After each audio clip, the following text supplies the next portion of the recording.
परमात्मा को क्या सजा देनी चाहिए कि इसको बांध जोड़ के हथकड़ी गल में तोक, हाथा में हथकड़ी, पैर में बेड़ी और लगा के दरिया में डाल दो,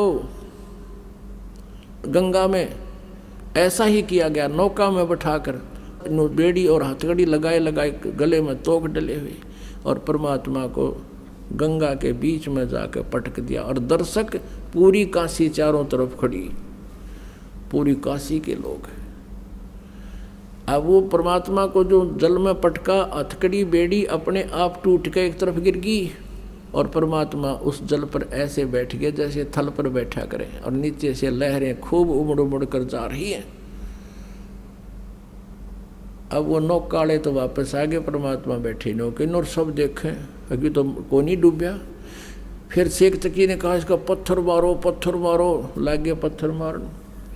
फिर कहने लगा शेख तकी कि इसका तीर मारो, गोली मारो।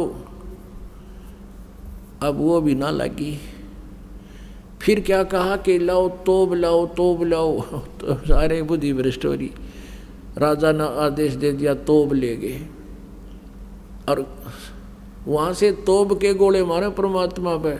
वो कोई तो उड़े फंसे, हाँ, या फिर दूर जाकर पड़ा मनमानो 2 किलोमीटर दूर की तो जोड़ तालाब में। परमात्मा ने इसी जगह भी ना पड़न दिया कि तो और का नाश कर देंगे। कहते हैं 4 पैर तक है, होए होए, यानी 12 घंटे तक वो दुष्ट आत्मा परमात्मा पर तोब के गोले, गोली, पत्थर, लट, कितना जो आत्मा जब मारे थे, और दाता का कुछ ना बिगड़ा।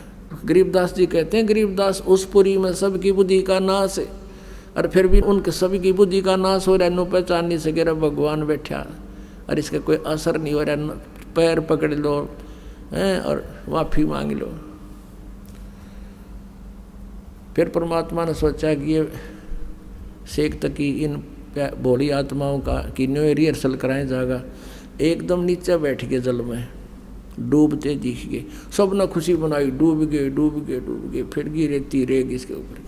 शेख तकी ने भेजे रविदास जी के पास कि पूछो वो कहाँ है, भगवान कहा करता कबीर को भगवान है, कबीर भगवान है, कबीर पूछो कहाँ है वो। वहाँ गए तो कबीर जी वहाँ एक तारा लेकर अपने शब्द लग रहे। उन्होंने देख कर उल्टे भाग लिया, जी वो बैठा, वो बैठा, वो बैठा।